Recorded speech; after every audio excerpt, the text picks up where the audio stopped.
What's up, guys? Jeff Cavalier, ATHLEAN-X.com. Today I'm going to put together for you what I would call the perfect bicep workout, continuing the series. And we're going to put heavy science into what we do as we always do. And as a matter of fact, we're going to break out, as always, the muscle markers to show you why this becomes the perfect bicep workout. And in order to be called that, I feel there's 6 requirements that we have to make sure we nail to be sure that we're covering all aspects of bicep training. So let's get through those one by one. We're actually going to use these muscle markers to help us do that. So right off the bat, we do understand that the biceps is a two-headed muscle. So it means we have a shorter head here and a long head, which is the inner bicep and the outer bicep. Well, there's more to it than that. First of all, the muscle markers help us to actually determine where that is. You can actually see on my bicep here, right about here, how the bicep turns the corner and then it actually comes up here. And if you follow that line, you can actually start to see a little bit of that split.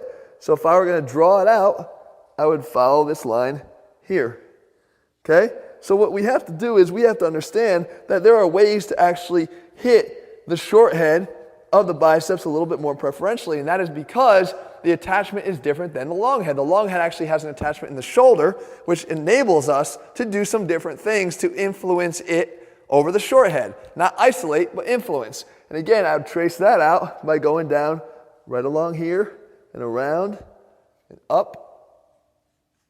Right here.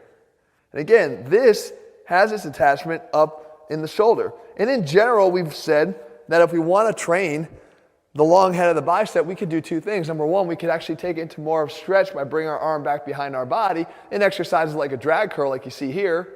Or we could use rotation, a different function of the shoulder, to allow us to work either the short or the long head more. And that is because when we have the outer portion of our bicep more visible to you in the mirror, then you would be working more of the long head of the bicep. Whereas if we were doing exercises like here, the no money curl, where you could see more of the inside of my biceps here, then we would be favoring the short head. So we're going to do that. But we also have to now talk about the functions of the bicep, because in order to have a complete and perfect bicep workout, we have to acknowledge the different functions of the bicep. So we know that it's an elbow flexor, right? That's obvious. But we also should know that it's a supinator. And the reason why it supinates the forearm here is because of its connection. All you have to do is just take your finger and run it right off of the bottom of your bicep. And you should feel a big, thick tendon right in here. Okay? If you follow that tendon all the way, you can actually grab it and follow it all the way around. It inserts all the way down here into the radius. So if I were to put a mark right there, we'll call that number 1. The first thing is to supinate that forearm. The second thing is, as we talked about, was to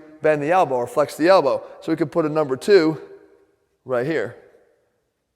Right? And then number 3, we know is to actually get a full contraction in the bicep, we know that because it crosses the shoulder, it can actually flex the shoulder. So we put a 3 up here. Well, we know if we want to actually get the most out of the biceps, we're going to want to have certain exercises that are going to do all this. It's going to have supination, elbow flexion, and shoulder flexion. And not just that, potentially put all these in proper alignment with each other so the line of pull is optimal. Because if I take a forearm that's pronated, we can see that the 1 and the 2 are not lined up, whereas if I supinate it here, we can see now that the 1, the 2, and the 3 could potentially work together. So we're going to do that with certain exercises as well. The next thing we're going to do is we have to realize that different exercises actually influence and have an effect on the strength curve of the biceps, meaning that certain exercises can influence a stronger contraction either in the beginning, middle, or the end of the biceps range of motion. I'm going to use my forearm here as a whiteboard, first time ever with the muscle markers. We know if we do a regular barbell curl, as you see me doing here, that the strength curve is that it's pretty easy in the beginning, it gets most difficult in the middle, and it gets easiest at the end. Just like if I were to get into this position in a curl, that's the most difficult part, but this is pretty simple.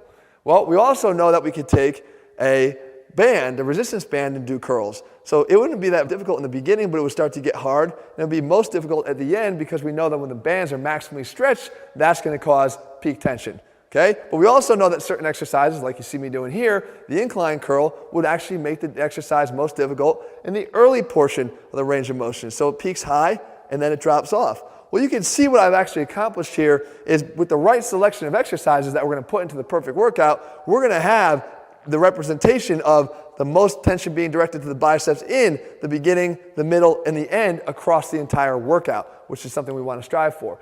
What else do we have? Well, we know that there's another muscle here that's actually not the biceps, but it's called the brachialis. You can see that I've already outlined the bicep muscle here, okay? Which leaves me with this area right here. That's not the biceps, guys. That's actually the brachialis. And I've talked about this in another video. The brachialis is very influential in terms of the width of your overall bicep when viewed from the front, because it has a critical role that it plays along with your biceps. So we want to make sure that we're choosing exercises that actually influence that while we can. We're going to do that too. And then we have to acknowledge two other things, guys, and we're going to incorporate these into the workouts too.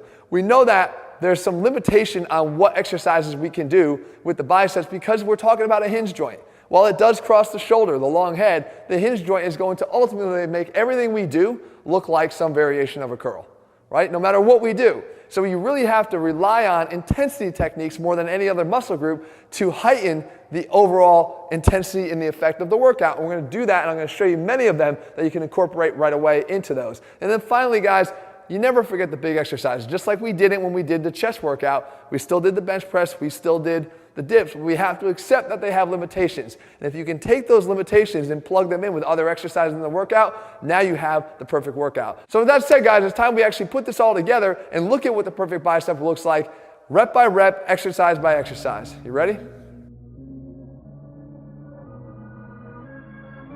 Okay, so we start the perfect bicep workout off with the big exercise, like I said. This is actually a different variation though. It's a cheat curl, and it's not just a cheat curl, it actually goes into a drop set for a barbell drag curl. Let me explain. When we start with the cheat curl, we're giving ourselves an opportunity to create great overload. That's why these big exercises work so well. And not just overload, but actually a great eccentric overload, because we're actually cheating a little bit through the concentric. And when we do that, we actually have also set up here a little bit of a mechanical drop set. So it's not just a regular drop set, but we know that we can take the same weight that we've just used, and by shortening that moment arm, by taking our elbows from this position out in front of our body to back here into a drag curl, we're still able to keep the reps coming. And by doing that, remember, the position of the elbows back behind the body, we're achieving another one of those goals of ours, and that is to now hit the long head a little bit more preferentially. So in that first combo, we take the first exercise to failure, immediately go into the second portion of it, the drag curl, and take that to failure as well, rest, and then come back and try to do 3 total sets. Okay, we move on to the next combo here, and it's actually another one of those heavy exercises that gives us the option to overload the biceps. Probably my favorite of all time. I've talked about it before. It's the weighted chin-up.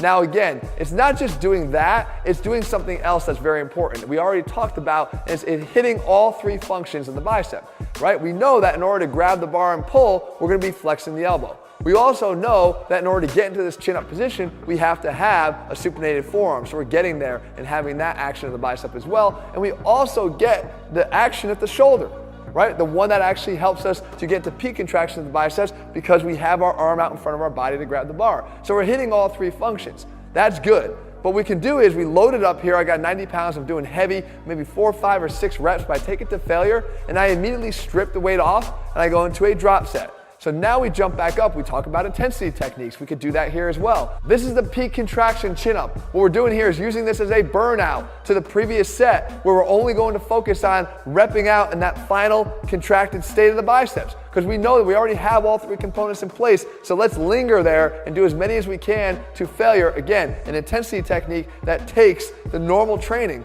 to another level because we realize we're limited again by the options for bicep training.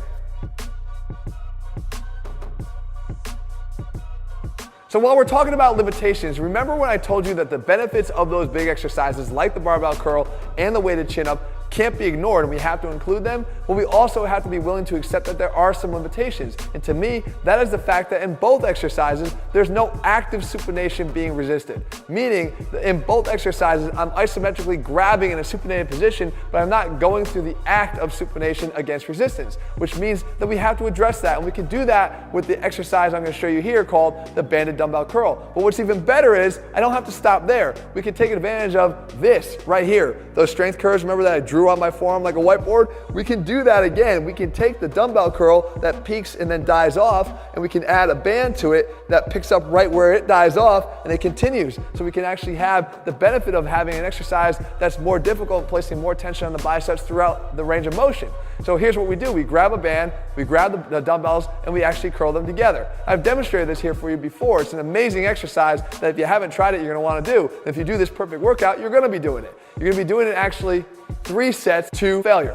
Again, I don't know how much that is, but you're not going to want to go and grab light weights here. You're going to want to grab somewhere that's going to make you fail in the 10 to 12 rep range and back off just a little bit from there, realizing that now adding the band to this is going to make this exercise more difficult. Okay, so of course we wouldn't want to leave 1/3 of that range of motion unaddressed. We can actually choose an exercise that's going to impact and overload that front side, that beginning portion of the range of motion to complement this entire sequence. We can do that with the incline dumbbell curl. Now, one thing I want you to notice here is it's not just serving one purpose. We now also, because of the position of the arm back behind the body, have just placed a little bit more stress on the long head of the biceps because it is on more stretch. Now, we can take that even further with another intensity technique like I mentioned all along here, and that is actively contracting the triceps, because we know that when we do that, we can antagonistically shut off or at least allow for a greater stretch of the biceps and therefore a stronger contraction coming out of the bottom of the dumbbell curl. So you do now 3 more sets of this till failure, and we move on to the last combo so we can round out this entire workout. So we wrap it all up here with our dumbbell bicep curl combo. It's a trifecta actually. It's 3 exercises and it's going to do a few different things for us. Number 1, we keep the set going, so we're going to have definitely an intensification of what we normally do with straight 12 reps and be done. Number 2, we're going to work the rotation of the shoulder to take advantage of what we talked about in the very beginning, whether we're going to more heavily influence the long head or the short head of the biceps by what we're looking at. And then finally, we're going to hit that all-important brachialis that we haven't necessarily addressed yet. And the first thing we do is we do this supinated cross-body curl. And you can see when I supinate and come across the body, what are we looking square at right here? The long head, the outer head of the bicep. Right? And you can feel that contraction as you squeeze and supinate right here, how it's more heavily influencing that outer portion of the bicep. What we do again now is we don't stop there. Instead, we go for our second rep, and now we pronate and lift up this way. When we pronate, we've taken away one action of the bicep, which actually now shifts the load to the elbow flexor, which is the brachialis. And of course, we can feel that right here more than ever.